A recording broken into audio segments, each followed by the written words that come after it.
Chers amis, chers téléspectateurs, quelle joie de vous recevoir au Club 700. C'est une journée spéciale pour la 900e émission. Oui, nous avons hâte de vous parler du Roi des Rois et du Seigneur de la vie, Jésus-Christ. Félicitations, pasteur, 900e émission. Félicitations, Massi. Oui. Et félicitations à toute l'équipe surtout. Absolument. C'est formidable, les amis. 900e émission aujourd'hui au Club 700. C'est un exploit, hein, grâce à Dieu. Je voudrais vraiment vous encourager à vous attacher au Seigneur, qui peut tout et sans aucune limitation.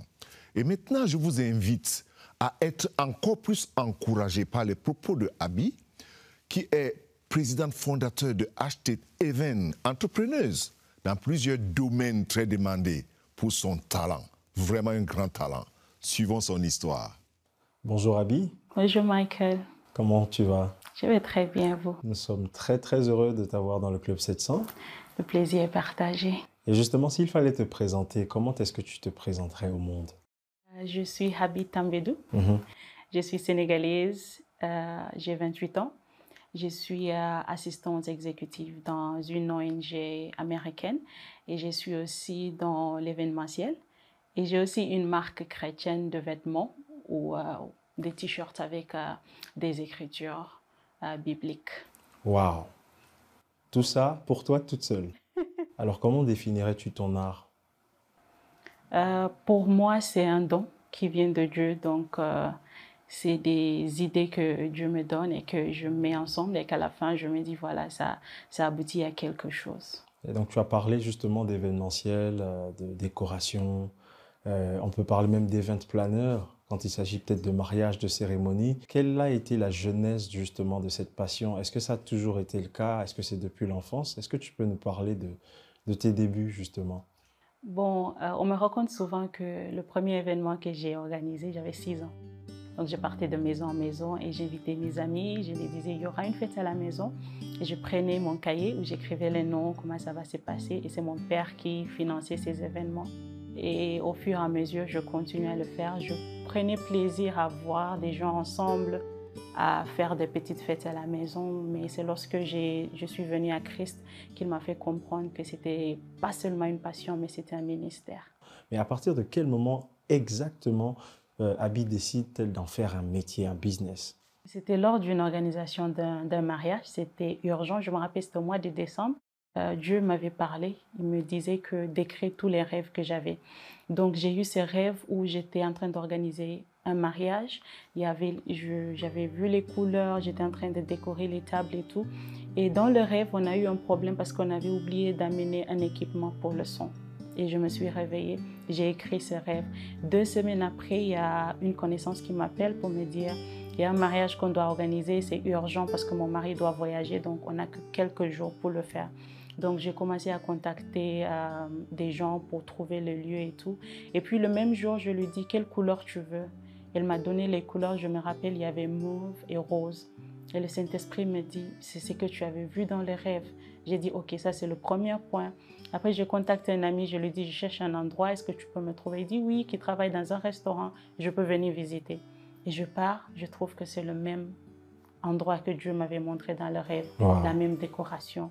Et le jour du mariage, comme dans le rêve, on a eu un problème de son, comme j'avais vu dans le rêve. Exactement. Et donc, c'est à partir de cette expérience que tu t'es dit, il faut vraiment qu'en termes d'organisation d'événements, je sois vraiment plus calé et que j'en fasse vraiment une affaire très sérieuse. Exactement. C'est en ce moment que le Saint-Esprit m'a commencé à me parler pour me dire c'est un ministère et qu'il y a quelque chose qu'il m'avait dit. Il m'avait dit c'est moi qui te donne ce désir. C'est moi qui te donne cette passion, en fait. À chaque fois que tu commences à vouloir faire quelque chose, ce n'est pas parce que c'est toi qui le veux. C'est moi qui mets ce désir en toi. Et je veux que quand tu as ce désir, que ça te pousse à venir vers moi pour avoir plus d'informations, pour qu'à la fin, la gloire soit à Jésus. Et après ça, tous les mariages que j'ai organisés, j'ai vu ça dans le rêve avant même que les mariés ne me contactent. J'ai envie de te poser cette question. Quelles sont tes sources d'inspiration? Je dirais le Saint-Esprit, c'est lui. C'est lui qui me donne des idées. Parfois, quand je suis en train de prier, il y a des idées qui viennent. En fait, je me suis rendu compte qu'en grandissant, il m'arrivait d'avoir tellement d'idées que j'étais dans la confusion. Donc, j'écrivais tout. Même quand quelqu'un vient me dire « Oh, j'ai cet événement organisé », avant même que je me sépare de cette personne, j'ai déjà cette idée, cette image de comment cet événement va se préparer, comment on va le faire. Comment est-ce que tu allies ta foi à ta profession? C'est une question que j'avais une fois posée à Dieu. Lorsque j'étais à l'université, je lui ai demandé comment je vais faire, en fait. Je vais être un modèle. Et puis, il m'a répondu pour me dire d'étudier la vie de Jésus. Donc, la première chose que je me dis à chaque fois que je me trouve dans un milieu est que je dois apporter une lumière et que je ne dois pas seulement être un employé, mais je dois être un employé qui fait une différence. En fait, les gens doivent se demander comment tu arrives à le faire. J'ai un témoignage, j'ai une collègue, une ex-collègue, on était dans la même organisation. Un jour, elle est venue me voir pour me dire que Habi, à cause de toi, j'aimerais connaître ton Jésus. Surtout, il y avait un moment dans sa vie où elle était troublée au travail. Elle me disait qu'à chaque fois que les autres collègues me font quelque chose, que je viens vers toi, il y a juste cette paix en toi, tu me donnes des conseils et tout. Et après, je me suis rendu compte que ce n'est pas quelque chose, nous-mêmes, on n'est pas au courant de ce qu'on fait, mais parce que le Saint-Esprit est en nous, à chaque moment, quand quelqu'un a besoin de quelque chose, on est là pour cette personne. Peut-être nous, on ne peut même pas s'en rendre compte parce que c'est inné, c'est ce que le Saint-Esprit met en nous. Donc, quand elle m'a dit ça, ça m'a beaucoup touchée. Lorsqu'elle m'a dit, parce que cette personne n'est pas chrétienne, et elle m'a dit, j'aimerais connaître ton Jésus parce que comment tu parles de Jésus et tout. Donc, il y avait un jour, on était en pleine organisation d'un atelier régional. Donc, il y avait tellement de choses à faire. On attendait une confirmation d'un mail, je pense que c'était d'un hôtel. Et puis, l'hôtel avait dit que c'était plein. Et puis, j'ai dit à mon ami, attends, avant la fin de cette soirée, l'hôtel va répondre parce que le Saint-Esprit va le faire. Et puis, elle n'est pas chrétienne. Elle m'a dit, mais c'est qui le Saint-Esprit? Je l'ai expliqué. Je dit, il va le faire avant la descente parce que lui, il fait toujours en sorte que ma journée se termine bien.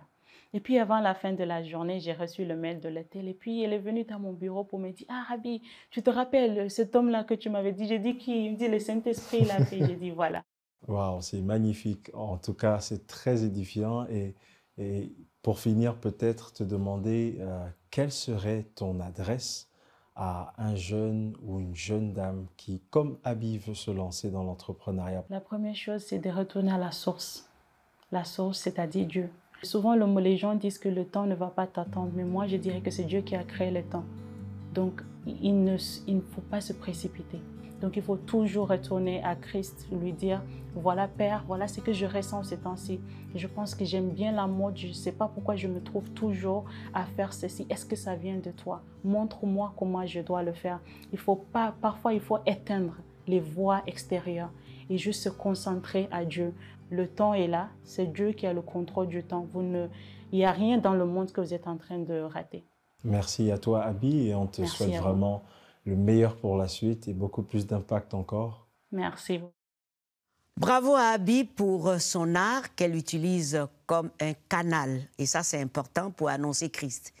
C'est qu'elle a du talent, ça c'est vrai. Et elle travaille avec excellence, car son Seigneur est effectivement excellent et beau. Ah oui, oui. Elle y met vraiment du sérieux. Oui. Ça, c'est ce qui est important. Parce que le plus souvent, lorsqu'on a du talent et on ne met pas du sérieux dans ce qu'on fait, oui, alors ce talent devient inutile. C'est du gaspillage. Oui. Mais elle met du sérieux, oui, de l'excellence, oui, c'est-à-dire que toute la discipline qu'il faut. C'est ça, c'est ça. Elle est diligente. Diligente, voilà. Oui. Voilà, c'est le mot. Elle est vraiment diligente. Et par ce moyen, c'est un canal pour elle, oui, de présenter qui est Christ et comment... Et ce que j'aime, c'est qu'elle sait que son Seigneur est excellent.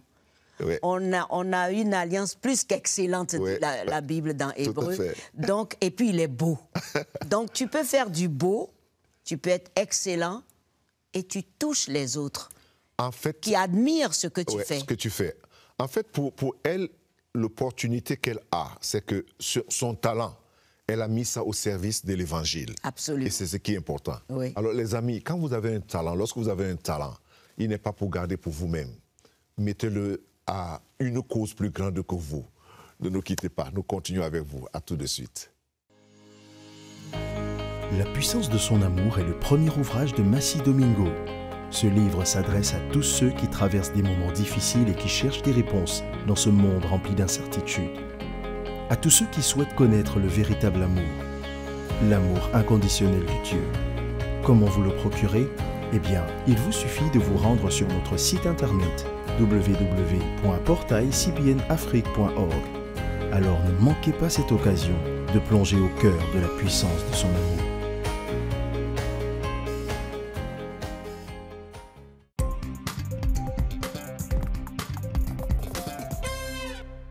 Il fait bon vivre au Club 700.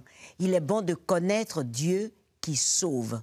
Joshua en avait besoin ardemment après une vie remplie de violence et de crimes, une vie chaotique sans répit. Regardez. J'en voulais à tout le monde. On m'a appris qu'il ne fallait laisser personne vous intimider. Si vous gagnez un combat, les gens vous respectent. Les bagarres, la drogue et l'alcool, voilà ce que Josh Timms a appris de ses parents. 2 adolescents vivant dans la pauvreté et la toxicomanie. Pour Josh, qui a abandonné l'école et est devenu accro au crack à l'âge de 15 ans, les bagarres portaient sur le respect et l'attention. Les gens que j'admirais étaient des durs à cuire. Je voulais être quelqu'un avec qui on ne plaisante pas. Quant aux drogues, je n'aimais pas Josh. Je ne voulais pas faire face au mal ou à la douleur que j'avais causée ou que je ressentais. Je voulais les noyer. L'addiction, le crime et la violence devinrent le mode de vie de Josh pour les années qui suivirent. Sa colère l'animait, le définissait. Même le fait d'avoir passé près de 2 ans en prison pour vol à main armée et de nombreuses agressions n'eut pas d'effet sur lui. Pour moi, la prison était une sorte d'entraînement. C'est comme ça que je voyais les choses. Je n'allais jamais être quelque chose de toute façon. Je pensais honnêtement que soit je me ferais tuer, soit je passerais le reste de ma vie en prison. 6 mois après avoir été libéré de sa première peine de prison, Josh fut à nouveau arrêté pour agression et vol de voiture. Le matin même, il reçut de sa petite amie April des nouvelles qui allaient adoucir même son cœur endurci. Quand elle m'a annoncé qu'elle était enceinte de ma fille, j'étais heureux, même si j'avais l'impression que ma vie était un vrai gâchis. J'étais quand même heureux. Je ne le comprenais pas tout à fait. Après avoir passé 1 an et demi en prison, Josh commença à réfléchir à sa vie et à l'avenir de son enfant. Je voulais rentrer à la maison et je voulais être père. Je ne savais pas comment l'être. Je ne savais vraiment pas ce que ça signifiait, mais je voulais essayer. Lorsque Josh sortit de prison, il se maria avec April et commença à travailler dans le secteur de la construction. Pendant 5 ans, il essaya d'être un bon mari et un bon père. Il n'y parvenait pas. Lui et April se disputaient constamment. Nous avons eu beaucoup de mal à nous entendre parce qu'il voulait que les choses se passent à sa façon et moi à la mienne. Aucune des deux ne s'accordait. Il n'y avait pas de compromis. J'étais vraiment triste de ma situation. Je n'étais pas heureux. Je ne voulais pas être comme ça. Je ne savais pas comment m'en sortir. Je n'avais aucun pouvoir sur cette situation. Je m'efforçais d'arrêter de me droguer, d'arrêter d'avoir cette attitude, ce tempérament et tout le reste, mais ça ne marchait pas. Un jour, alors qu'il se droguait avec un ami, Josh ressentit une obscurité dont il ne pouvait se débarrasser. C'était comme si tout le poids de ce qui se passait dans ma vie me tombait dessus. La façon dont j'étais en tant que personne, en tant qu'ami, en tant que père, en tant que mari, la culpabilité de ma vie m'est tombée dessus. Josh rentra chez lui, espérant que la sensation disparaîtrait après une bonne nuit de sommeil. Le lendemain matin, elle était toujours là. Je n'ai pas entendu de voix, mais je l'ai senti à l'intérieur. C'était Dieu. Il m'a dit, « Tu vas mourir et aller en enfer à cause de la façon dont tu as vécu. » À ce moment-là, j'ai pensé, « Je suis en train de mourir et d'aller en enfer. » Et au même moment, il m'a dit très clairement, « Mais il y a une issue. » Josh se souvenait de sa grand-mère et d'autres personnes qui lui avaient parlé de Jésus au fil des ans. Peu importe que vous soyez un dur à cuire ou à quel point vous êtes mauvais, peu importe la quantité d'argent que vous avez, rien de tout cela n'aura d'importance. La seule chose qui compte, c'est votre relation avec Jésus. À ce moment-là, je me suis mis à prier. Je ne me souviens pas de ce que j'ai dit, mot pour mot, mais j'ai simplement demandé à Dieu de me pardonner. J'ai mis ma foi en Christ ce matin-là, et immédiatement, toute cette peur, toutes ces choses m'ont quitté. Je me suis senti libéré d'un poids. Je n'étais pas en colère, Dieu me l'avait enlevé. Au début, April n'était pas convaincue qu'il avait changé. Elle avait déjà entendu ça. Puis, Josh lui annonça qu'il voulait aller à l'église. J'ai su à ce moment-là qu'il était sérieux. Son comportement, son attitude, notre conversation, tout en lui était différent. Il m'a tout de suite semblé plus doux. Ce dimanche-là, à la fin du service, ils s'approchèrent de l'autel, ensemble. C'est à ce moment-là que j'ai prié. Seigneur, je sais que j'ai fait de grosses erreurs et je ne veux plus vivre comme ça. Je veux réellement te confier ma vie. À partir de là, Dieu a vraiment changé notre vie. Nous ne serions pas mariés aujourd'hui si nous n'avions pas été sauvés. C'est impossible. Avant, je n'étais pas libre, j'étais esclave. J'étais esclave de l'ivresse, j'étais esclave du péché, j'étais esclave de la drogue, j'étais esclave de maintenir un statut. J'étais esclave de ces choses. Quand Dieu est intervenu, il m'a libéré de tout cela. Il a brisé toutes ces chaînes pour moi. Il m'a libéré de ce désir. Il m'a rendu libre. Aujourd'hui, Josh peut être l'homme qu'il n'a jamais pensé pouvoir être. Aujourd'hui, père de 3 enfants, il est pasteur d'une église dans la ville qu'il terrorisait auparavant. Il se dit stupéfait de ce que Christ a fait dans sa vie et dans celle de sa famille. Si vous êtes encore là, c'est que vous n'êtes pas totalement perdu. Si vous êtes encore vivant, vous avez encore une chance. Dieu est là. Si vous invoquez le Seigneur, il vous sauvera. Oh, Dieu plein de miséricorde. Vous avez suivi la vie de Joshua. Il était fatigué, chargé de toutes ces violences et crimes. Il fallait du repos. Il lui fallait du repos dans le Seigneur. Il a vraiment désiré cela. Et Dieu l'a changé complètement. Et je peux dire Alléluia. Il fallait Dieu, Massi. Oui. Et il faut toujours Dieu dans toute vie. Surtout, j'ai l'habitude de dire que la violence ou alors la colère, c'est la force des faibles. Ou encore, c'est l'arme des gens faibles. Oui. C'est-à-dire que quand on développe une colère intérieure, une haine intérieure, c'est une arme pour des personnes faibles. Malheureusement, on essaie de se cacher là-dedans. Mais il faut toujours Dieu. Nous ne cesserons jamais de le dire dans le Club 700. Lorsque nous regardons les témoignages comme celui de Joshua et d'autres personnes qui étaient vraiment emprisonnées, embrigadées dans la violence, et comment Dieu peut les sortir dans ces poubelles, comme moi aussi. Comme moi aussi. Comme Massi. Oui. Et plusieurs aussi. Nous ne parlons pas comme... Nous ne sommes là que par sa grâce. C'est la grâce de Dieu. Et cette grâce est ouverte pour vous aussi que nous suivez, vraiment les amis. Ne soyez pas découragés. Ce qu'il a fait pour Joshua, il va le faire pour vous. Et faites-lui confiance. Restez avec nous. À tout de suite.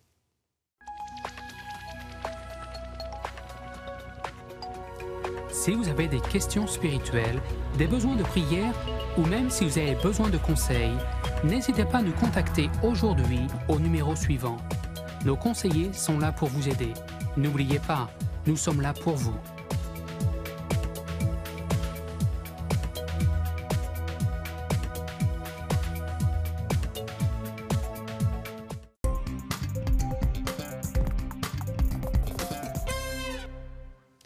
Bienvenue de nouveau au Club 700 pour ce partage que j'ai intitulé « Trouver sa voie ». Chers amis, les sociétés d'aujourd'hui ont besoin soit des gens obéissants, soit des gens compétents. Par conséquent, il faut savoir sur quoi l'on se tient et sur quoi l'on compte. Gandhi disait, je cite, « Nous pouvons vivre tous sur la planète Terre et être bien satisfaits, mais sans satisfaire l'avidité de certains gens. » Fin de citation. Vous savez, les amis, c'est cette avidité diabolique qui détruit les gens et qui rend les conditions de vie difficiles et invivables pour la grande majorité des gens sur la Terre. Les nations aujourd'hui se démarquent par les choix qu'elles font, soit celles des gens obéissants qui ne réfléchissent à rien et en rien jusqu'à l'abattoir. C'est comme ça que ça se passe. Ou alors celles des gens compétents qui ne sont pas manipulés ni manipulables. Nous savons que la foi, comme la Bible dit, vient de ce que l'on entend et non de ce que l'on ressent. Et ce que l'on entend vient de la parole de Dieu. Cette parole qui est puissante pour transformer le cœur de l'homme.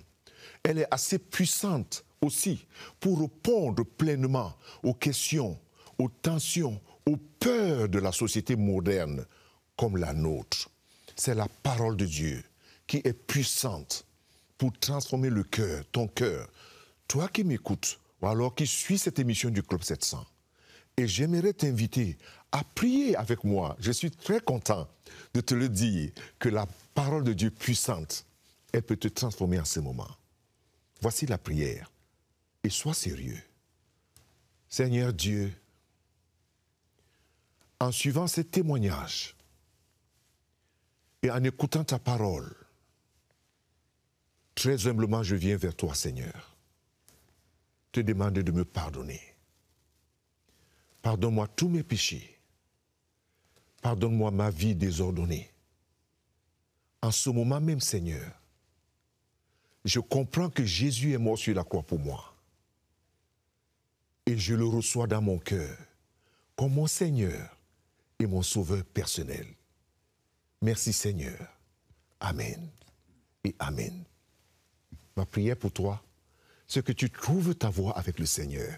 Comme je l'ai dit au début, trouver sa voie. Sois béni au nom de Jésus. Merci. Amen. Trouver sa voie, c'est très important. Voilà. Eh bien, on dit Amen au Seigneur et nous allons tout de suite aller en Tanzanie visiter ce centre de jeunesse en mission supporté par Opi de CBN, qui a pris totalement en charge Nima et son fils. C'était très important. Et quel soulagement pour eux. Regardons. Nima et son fils Simon sont toujours ensemble. Simon m'aide toujours à la maison. C'est un garçon heureux et curieux. J'aime aider ma mère dans le jardin. J'aime ma mère parce qu'elle cuisine pour nous et elle m'apprend même à cuisiner. Après avoir perdu son mari, Nima a fait de son mieux pour subvenir aux besoins de son fils. Mais elle parvenait à peine à acheter de la nourriture et n'avait pas les moyens d'envoyer Simon à l'école. J'étais tellement triste de ne pas pouvoir aller à l'école pour apprendre avec mes amis. J'ai prié Dieu pour pouvoir retourner à l'école un jour. Il avait tellement de questions et il demandait toujours « Pourquoi ne vais-je pas à l'école? S'il te plaît, je veux aller à l'école. » Je lui ai dit d'être patient.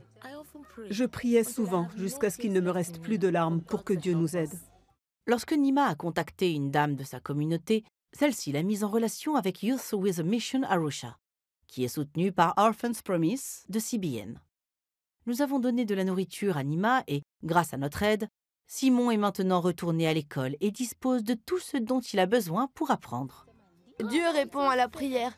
Vous m'avez donné des fournitures scolaires, des chaussures, un pantalon et un pull.